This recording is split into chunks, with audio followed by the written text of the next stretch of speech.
iniciamos una nueva serie. La serie es sobre el libro de los Romanos. Vamos a exponer sistemáticamente la carta a los Romanos. Pero antes de hablar sobre las cartas en general, les recuerdo que las cartas están ordenadas no en orden cronológico, sino que las cartas en el Nuevo Testamento están escritas o están puestas por orden de tamaño, de la que tiene más hacia la que tiene menos. Bueno, las cartas paulinas, porque siempre está la discusión sobre Hebreos, ¿sí? Pero, y casi todas las cartas tienen un orden parecido, una salutación, un agradecimiento u oración. Se plantea un tema y posteriormente termina en otro envío de saludos y una doxología o despedida, donde se glorifica al Señor. Pero hablemos sobre Romanos. No voy a entrar en tantos detalles sobre el autor, que evidentemente es Pablo, a pesar de que en algún momento la alta crítica destructiva intentó desacreditar la autoría de Pablo, pero entre eruditos bíblicos es casi unánime el convencimiento por la evidencia interna de la carta y externa de que es el apóstol Pablo el autor, sin lugar a dudas. Ahora bien, probablemente la escribió desde Corinto, al final de su segundo viaje misionero, es decir, años 57 o 58 de la era cristiana. Y recuerdo mucho, esta carta es una de mis cartas favoritas, porque creo que las doctrinas centrales de la Escritura, bueno, en todos los libros de la Biblia están, pero está mejor explicada en la carta a los Romanos. Con razón se llamó el libro o el documento más profundo que existe, porque en realidad expone unas verdades maravillosas con una precisión que es única de aquellos hombres que fueron inspirados por Dios para traer hasta nosotros estas verdades que hoy estamos recibiendo, o que hoy hemos recibido como pueblo de Dios, como pueblo cristiano. Hace algunos años estaba leyendo una Biblia y había un pequeño artículo que decía que si el autor, si me perdiera en una isla desierta, ¿qué libro de la Biblia me gustaría llevar conmigo? Y él decía, sin lugar a duda, Romanos. Sería el libro que leería una y otra y otra y otra vez. Es una fascinación por el libro. Creo que Agustín era uno de los pocos libros que tenía a su alcance, de los pocos libros de la Biblia. Hoy en día tenemos la Biblia a nuestro alcance y gloria a Dios por eso, pero en la antigüedad, antes de la imprenta, antes de Gutenberg, tener un libro en la casa era demasiado costoso. Solo los muy ricos podían tener la Biblia completa en sus hogares. Y Agustín tenía entre sus pocos libros, tenía la epístola a los Romanos. Pero hoy quiero ocuparme, antes de entrar en los detalles o mirar los temas, de la salutación, y desde la salutación, a partir de allí, plantear cuáles son los temas centrales que la carta plantea. Yo creo que hay un solo tema principal, como vamos a leer ahora, pero que naturalmente esos temas van a derivar en otros temas, porque Romanos, si bien es tal vez en términos teológicos el tratado sistemático más completo, no es un tratado de teología sistemática, es una carta. Y la carta tiene todos los elementos que se requieren personales para tener la impronta, el reflejo del carácter de una persona. Aquí es uno de esos hermosos misterios en donde el libro de la Escritura es una composición divina por la inspiración, pero en donde no se pierde en ningún momento el toque personal del autor humano, del autor secundario en este caso. Secundario no porque no sea importante, sino porque al Señor le plugo hacerlo de esa manera. Bien, quiero invitarlos a leer los 7 primeros versículos, la salutación de la epístola a los romanos.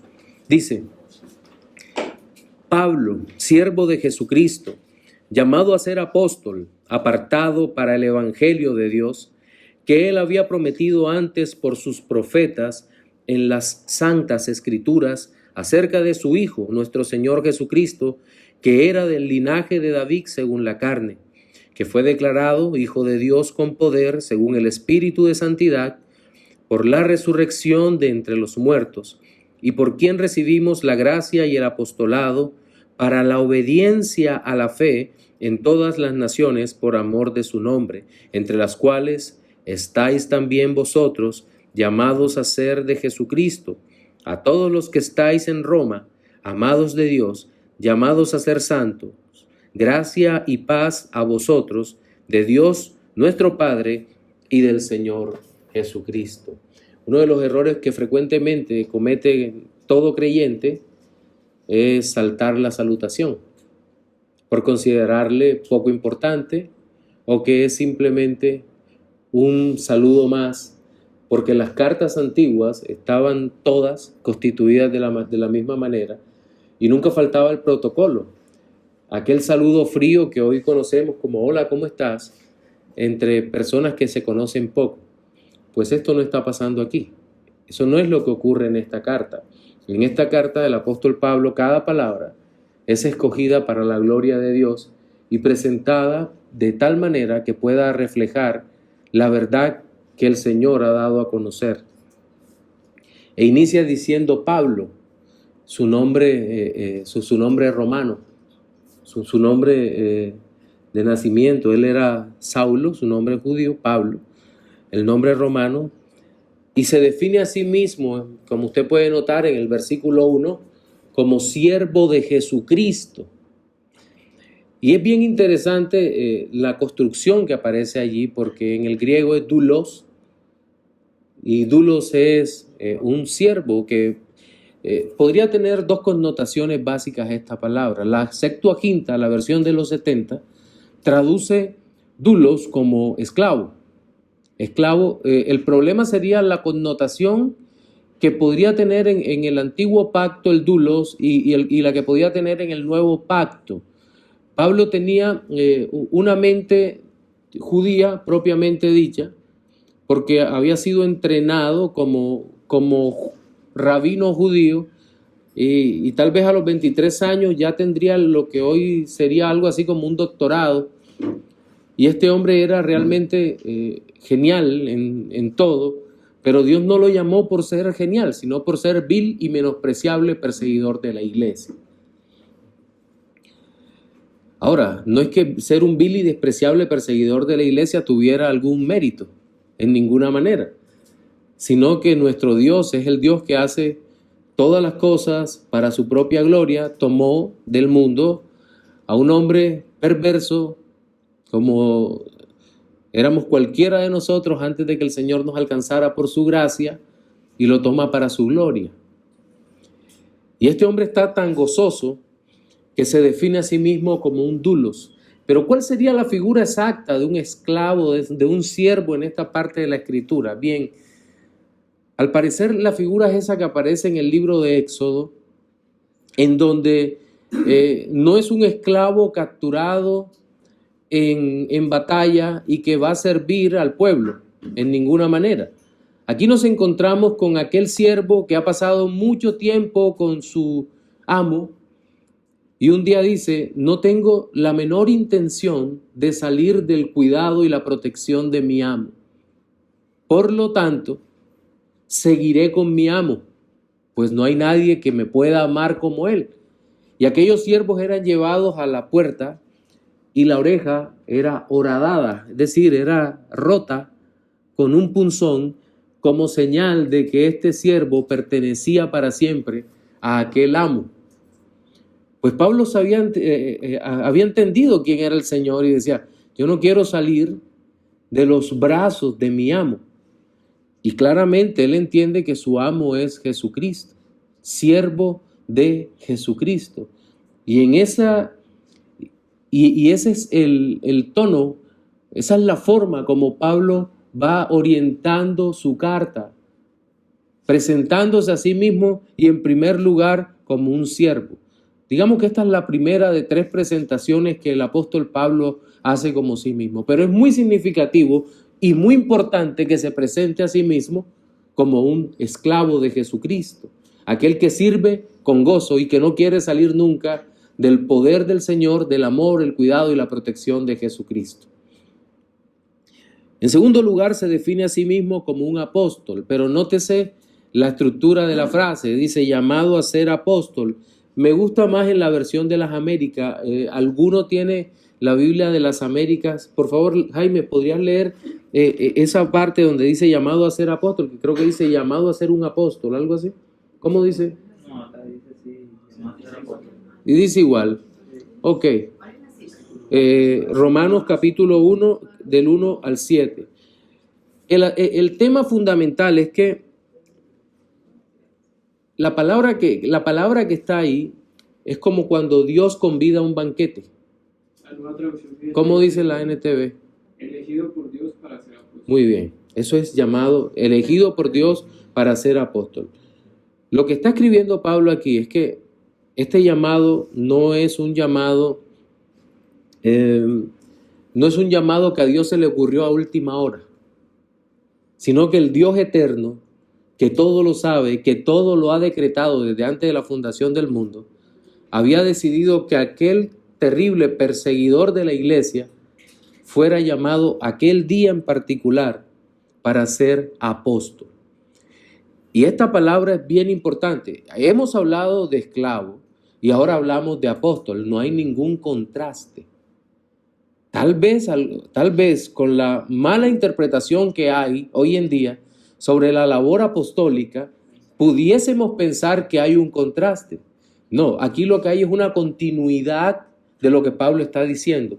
El esclavo de Jesucristo, que es llamado a ser apóstol de Jesucristo, es decir, el esclavo que es enviado. Apóstol tiene 2 connotaciones básicas. Una connotación que es cualquier enviado, un embajador que va en una flota hacia otro lugar, pero la manera como está en el contexto de los escritos paulinos es que el apóstol, en este caso, era uno que había sido llamado directamente por el Señor y que había visto al Señor y había sido comisionado por el Señor.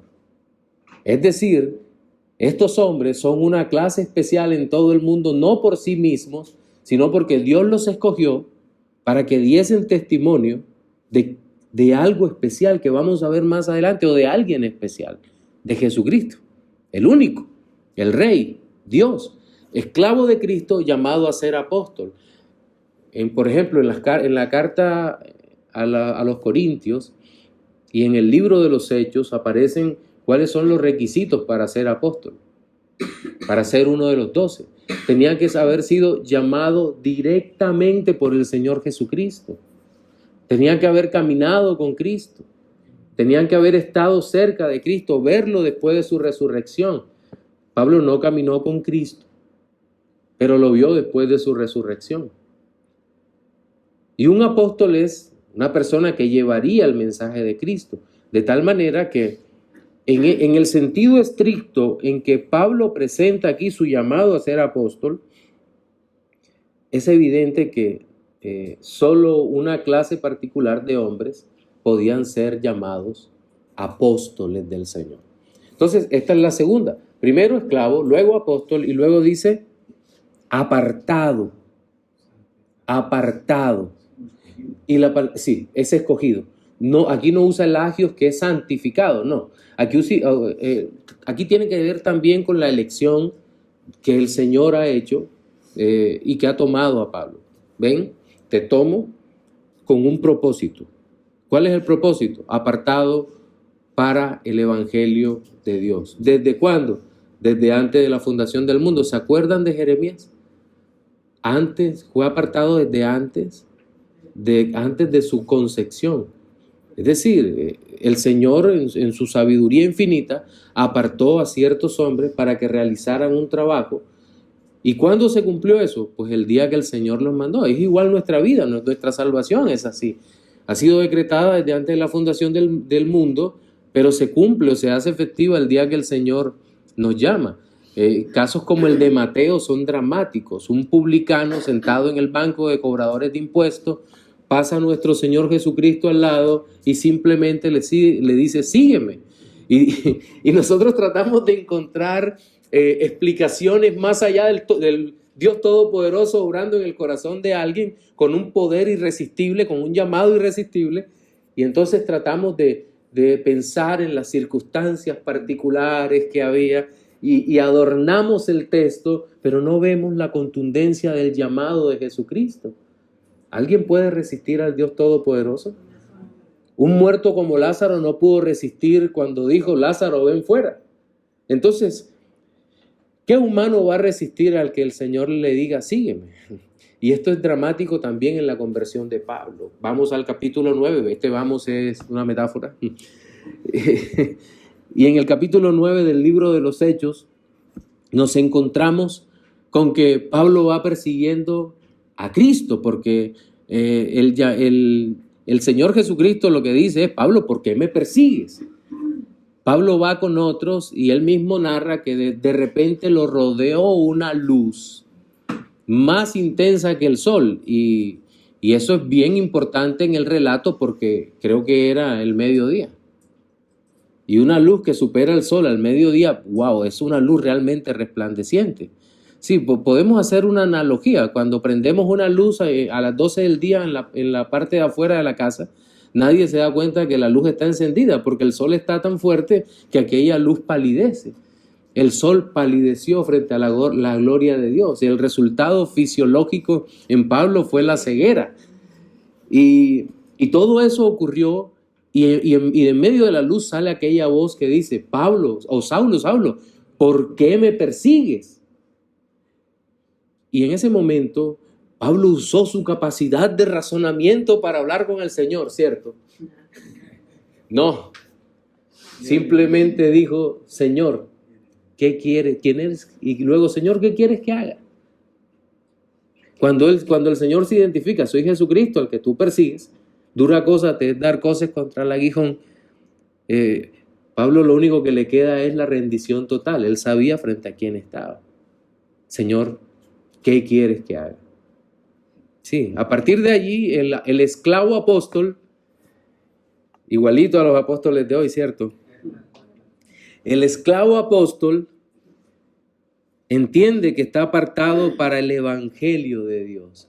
Y creo que aquí se introduce el gran tema de la carta a los romanos. Y por eso es importante estas salutaciones, estas primeras partes de las cartas. ¿Qué está diciendo aquí? Que el tema principal de toda la carta es el evangelio de Dios. Es lo que proclama el esclavo apóstol. Es lo que está diciendo. Yo vengo a proclamar el evangelio de Dios. Pero ¿qué es el evangelio de Dios? Sería la pregunta. Bien, el evangelio de Dios, según este relato, era algo que había, o alguien, sería mejor, ¿cierto? Alguien que había sido prometido antes por sus profetas en las Santas Escrituras. Versículo 2. Era acerca de su Hijo Jesucristo. Versículo 3. Nuestro Señor, del linaje de David. El Dios hombre. El evangelio de Dios, entiéndase, que no es solamente una doctrina despojada de una persona o de una doctrina sin significado, vaciada de contenido. Creo que un par de ilustraciones serán adecuadas. No recuerdo si se lo leí a Hendrickson o a Ray de Vies, uno que hace un resumen de la excelente obra de Martin Lloyd-Jones sobre la predicación expositiva que hizo de toda la epístola a los romanos, que creo que duró casi 14 años predicándola. Espero que no demoremos tanto acá. Pero el asunto es que él empieza a hablar acerca del evangelio de Dios. Y el evangelio de Dios es sobre Cristo, sobre el Hijo de Dios. El evangelio de Dios no es una idea o una serie de consejos. Decía el autor que les citaba ahora que el budismo puede sobrevivir sin Buda.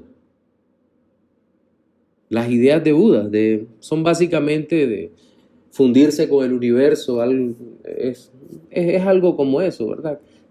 Todas las religiones monistas orientales son muy parecidas y uno pierde la línea divisora entre una y otra. El confucianismo puede sobrevivir sin las ideas sin Confucio. Las ideas están ahí, son ideas gaseosas, vaciadas de significado, que no tienen un propósito más allá de cambiar un poco la conducta. A eso se refiere. De hecho, ninguno de ellos está vivo. Sí, todos están muertos. Así es. El mismo Islam, a pesar de lo severo del Islam, el Islam puede ser despojado en algún momento de sus deidades y no pasa nada. Pero el cristianismo es más que el anuncio de una idea o de la idea o de un grupo de reglas que te pueden hacer salvo. No, el Evangelio es la presentación de Cristo, siempre Cristo. La doctrina de Cristo es importante porque Cristo está presente en ella y eso siempre debemos recordarlo. Todo el Evangelio, el mismo Pablo en la primera carta a los Corintios, capítulo 15, en los versículos del 1 al 5, con toda claridad expone, con toda claridad, qué es el Evangelio.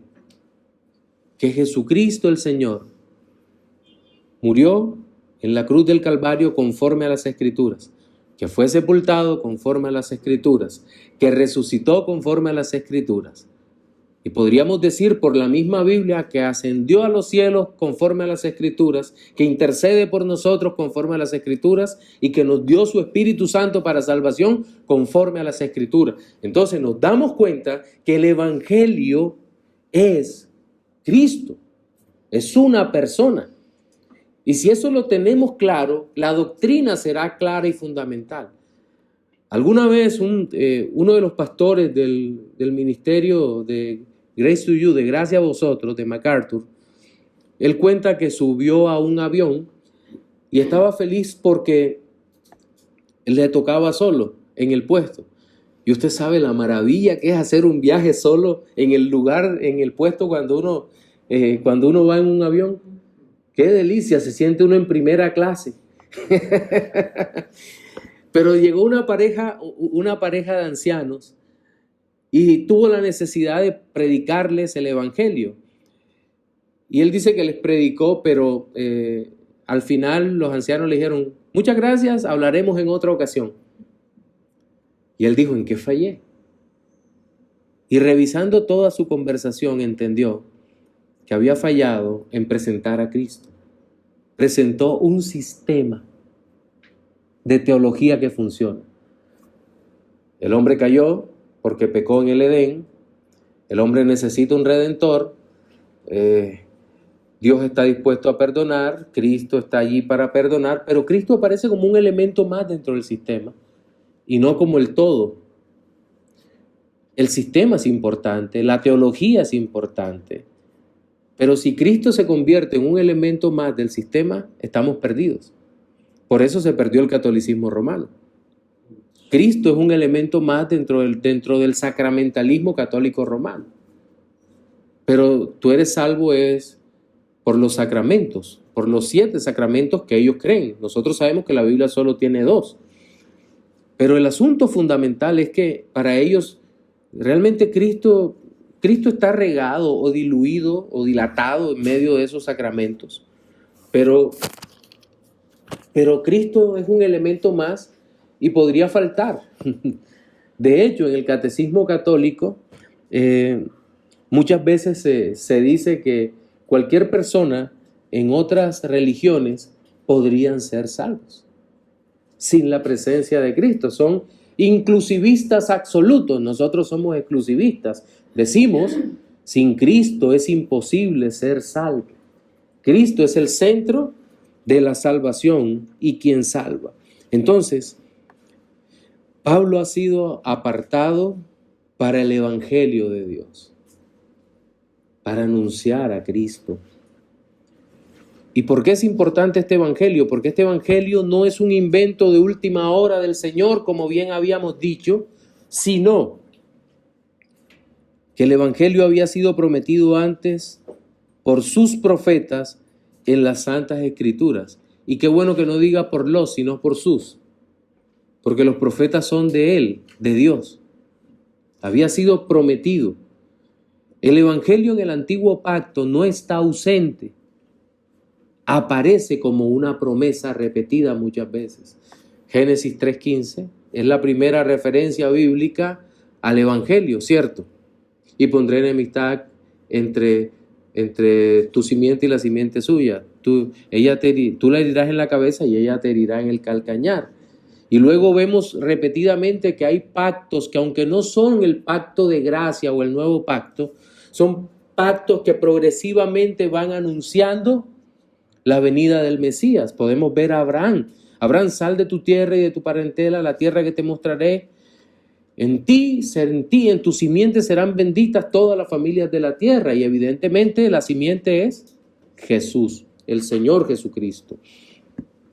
Y más adelante vemos a Moisés, el hombre más importante del Antiguo Testamento, y quien es en sí mismo en muchos momentos una representación tipológica de Cristo. Y eso es enorme, de enorme valor. Luego encontramos a David, sí, a David. Ya antes habíamos visto a Noé, cómo esa arca es una señal maravillosa de la obra de salvación de Dios en medio de un mundo que destruiría. David, de cuyo linaje según la carne, y ahora lo veremos más adelante, vendría nuestro Señor y Salvador Jesucristo. Todo esto había sido prometido por los profetas, pero más allá de eso, las figuras del Cordero, el Cordero de la expiación y los corderos que se sacrificaban, en su mayoría representaban al Cristo que padecería en la cruz del Calvario. Es decir, toda la escritura profética continuamente apuntaba a Cristo. Los profetas denunciaban el pecado, pero lo denunciaban con un propósito. ¿Cuál era el propósito? Que los hombres y las mujeres se volvieran a Cristo. No era un anuncio vacío. No era arrepiéntanse para que regresen a su tierra. Arrepiéntanse para que vuelvan a tal parte. No. El asunto aquí era arrepiéntanse, vuélvanse al Señor. Era una historia que de muchas formas, era una narrativa que conduciría siempre a Cristo. Los profetas hablaron de Cristo. ¿O acaso Isaías 53 no es una descripción vívida de la obra de Cristo en la cruz del Calvario? De la obra sustituta o vicaria de Cristo a favor de su pueblo y de la victoria del Hijo de Dios. ¿O acaso Miqueas no anuncia el lugar donde nacería el Cristo? ¿Se acuerdan cuando le preguntan a los sacerdotes, ¿dónde nace los magos? Le preguntan, ¿dónde nacerá el Cristo? Fácil, aquí en Belén. Estaba allí frente a ellos y no se habían apercibido, ¿cierto? Necesitamos gracia para darnos cuenta de estas realidades, de la gracia del Señor. Había sido antes prometido por sus profetas, ¿dónde? En las Santas Escrituras. Entonces mire la relación profético-apostólica que siempre apuntan a Cristo. Los profetas hablaron de Cristo. Los apóstoles anuncian a Cristo. De tal manera que no hay un anuncio más allá de Cristo. Pero este evangelio, versículo 3, también es acerca de su Hijo. Y Pablo lo describe como nuestro Señor Jesucristo, que era del linaje de David según la carne. Y aquí nos habla de la humanidad del Señor. Vero homo, verdadero hombre. Vero Deo, verdadero Dios. Pero aquí aparece el verdadero hombre.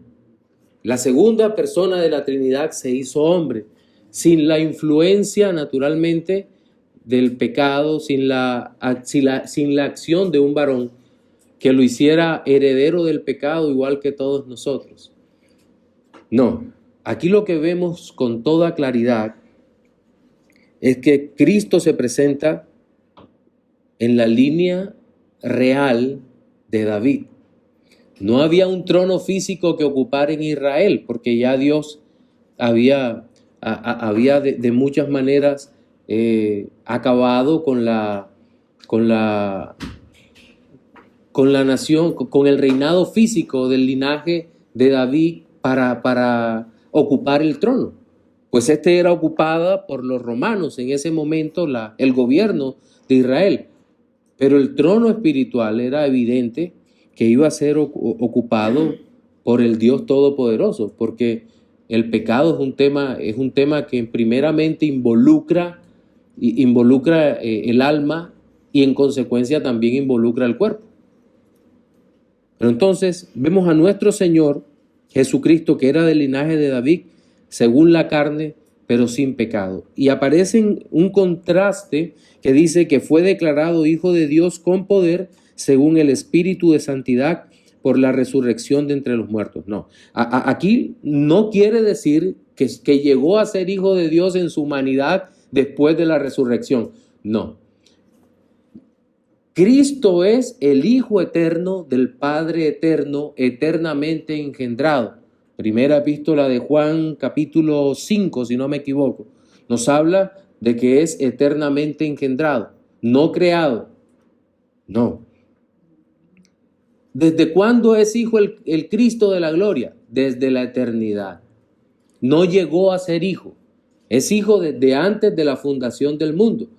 Sé que el problema que tenemos nosotros con este tipo de aseveraciones de la Escritura es porque nosotros concebimos un hijo como algo nuestro, algo derivado de nosotros, alguien nacido de nuestras entrañas, bueno, de las madres, pero es evidente que la forma como lo presenta la Escritura a Cristo es que es verdadero hijo desde antes de la fundación del mundo, sin que eso implique que haya llegado a ser, sino que siempre es, será y siempre ha sido. Por eso la Biblia dice que Jesucristo es el mismo ayer, hoy y por los siglos de los siglos. Pero entonces, ¿qué es lo que dice el texto? Bien, vemos que está en contraste. Y luego de su obra, de la obra de Cristo, una vez resucitado de entre los muertos, por el poder del Señor, hay una declaración universal de parte de Dios en donde dice: este es mi Hijo, quien venció la muerte, quien resucitó, quien es suficiente para cumplir todas las exigencias de la ley, todo lo que yo he mandado, todo lo que yo he ordenado. Y allí está presentado el Hijo de Dios, después de la resurrección de entre los muertos, como el único Hijo de Dios, el verdadero Hijo de Dios. Sí, Ernesto. Sí, esa expresión del linaje de David según la carne, no es eso que nos habla de la encarnación del Dios eterno. Sí. O sea, la encarnación de él, humanidad. Sí. De una humanidad de ahora. Porque nosotros, por ejemplo, no podemos decir lo mismo. Nosotros, por ejemplo, cuando nacimos en ese momento. Sí. Es que Dios tenía un propósito con nosotros, pero nacimos. Nosotros no podemos decir que fuimos encarnados porque no estábamos con Dios en aquel momento. Sí. Algo así, es decir, que la gente no se confunda. Claro, de hecho, acuérdate que una de las teorías sobre la existencia del alma, que es la preexistencia de las almas de Platón, es rechazada de plano en la teología bíblica. Gracias. Porque si no, nosotros seríamos también entonces encarnados ¿no? Porque no somos ellos, pequeños. Sí, no, nosotros no somos diosesitos, no hemos llegado a encarnarnos, sino que empezamos a existir, aunque Dios tuviera el propósito desde antes de la fundación del mundo, llegamos a existir el día de nuestro nacimiento. Sí. Entonces, esta parte, sin lugar a dudas, se refiere a la encarnación. Pero es también significativo que el apóstol Pablo, en medio de todo esto, en medio de esta salutación, nos diga que por Cristo recibimos, versículo 5, la gracia y el apostolado con un propósito, para la obediencia de la fe en todas las naciones por amor a su nombre. Esto es un plural literario, como algunos le llaman, donde Pablo se incluye. Recibimos es recibí. En esa parte recibimos la gracia y el apostolado. Casi siempre el caris ese o cariti, que es gracia, la presentamos como la definición sencilla, un don inmerecido de Dios, ¿cierto? Esa es la definición fácil. Pero quiero que pensemos un momento, mis hermanos, y esto lo tomo del libro del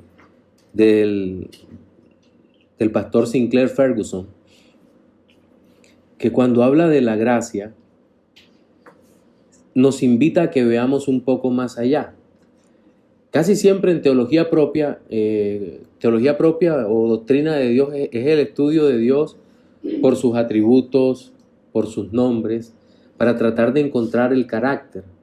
De tal manera que hacemos algo como tomar prestado de la filosofía algunas categorías para definir quién es Dios. Y al no poderlo definir, lo que hacemos es una sumatoria de sus atributos, como están en las confesiones históricas, sobre todo las dos más conocidas para nosotros, que son Londres y Westminster. Entonces decimos, Dios es Espíritu eterno, santo, sabio, etc. Y hay un listado no completo, obviamente, de los atributos de Dios. Bien, entre esos atributos aparece la gracia. Ahora bien, recordemos que cada atributo es Dios mismo y que no podemos tomar los atributos y cortarlos y presentarlos, porque hay un atributo de Dios que es su simplicidad. Es decir, Dios no puede ser separado o cortado por partes. En ese contexto, la gracia no puede separarse tampoco de quién es Dios. Casi siempre tenemos la tentación de decir qué es Dios, en esa categoría única y especial que dice Dios es Dios y no hay otro como es. Dios es trino, es Dios santo, es Dios bueno. Dios, ¿qué es Dios? Pero ¿quién es Dios? Su identidad. Y en ese sentido es que debemos entender la gracia como una expresión gloriosa de la bondad de Dios, del propósito salvador de Dios para con el hombre. Y esto es lo que tiene en mente el apóstol. Sí, es un regalo inmerecido, pero es una expresión de la bondad, del amor, de la benignidad de Dios, de su propósito salvador, de su intención salvadora, de su deseo de salvar. Todo eso es lo que nosotros vemos cuando hablamos de gracia, la gracia que se recibe. Y junto con esa gracia, el apóstol entiende su llamado, el apostolado, como parte de esa gracia. ¿Sí lo nota? He sido salvo. Es como si estuviera diciendo, yo he sido salvo. Pero estoy siendo salvado con el propósito de servir a Dios en lo que Él me ha llamado. Creo que se vale una aplicación aquí, ¿cierto? Y es que entendamos algo. Si Dios nos ha llamado por gracia, es para servir.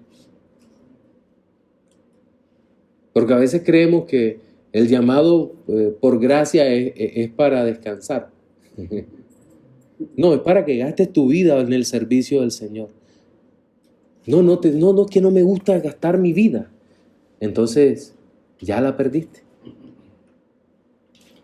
La gracia es para servir. De aquí en adelante, la vida de Pablo, después de su llamado,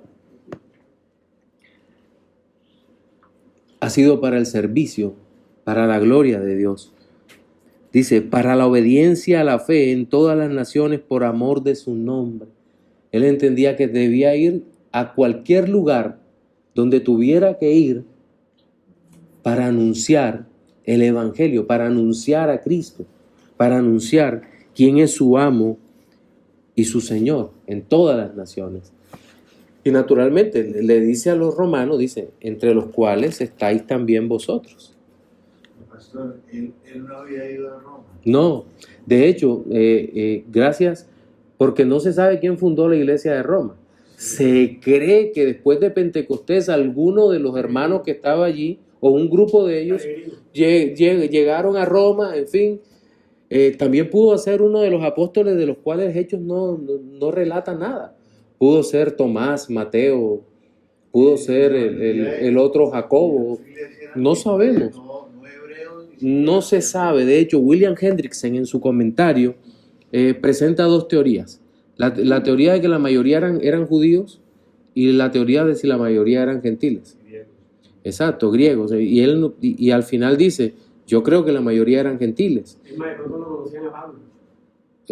Es probable que algunos no conocieran a Pablo, pero había, si tú te das cuenta, al final de la epístola hay varias salutaciones. Es probable que algunos que habían sido convertidos en el ministerio de Pablo fueran hasta Roma y se establecieran en aquel lugar. Y de hecho, acuérdense algo, la iglesia de Roma no era una iglesia local, eran varias iglesias que funcionaban en las casas. De hecho, tú mencionaste, al hacer una carta, él también lo hacía a sus amigos. Sus amigos. Muchos conocidos allí que... Seguramente. Y acordémonos algo, si es el año 57, la conversión de Pablo es más o menos en el año 36, 46, 47, 48, serían 21 años desde su conversión. Si es así, pasa como hoy en día. Tú conoces a alguien en una iglesia y después a los 5, 10, 20 años te lo encuentras por allá en otra iglesia y le dices, pero ¿tú qué haces por acá? No, el Señor en su providencia me puso acá. Y seguramente Pablo se entera que hay algunos allí y aprovecha a través de su amanuense del que estaba escribiendo y le dice, lleven la carta y me saludan a estas personas que están allá. Por gracia del Señor, ni más ni menos. Bueno, creo que experimentamos eso todo el tiempo, de encontrar hermanos amados en otros lugares. Ustedes subieron una foto en donde se encontraron con muchos hermanos, ¿no? Entonces, no es para nada raro que eso estuviera ocurriendo de esa manera. Sí, de esa manera. Bien. Obviamente, entre los cuales estáis también vosotros llamados a ser de Jesucristo, es decir, el Señor los llamó a todos los que estáis en Roma, amados de Dios. Miren esta serie de expresiones que aparecen acá.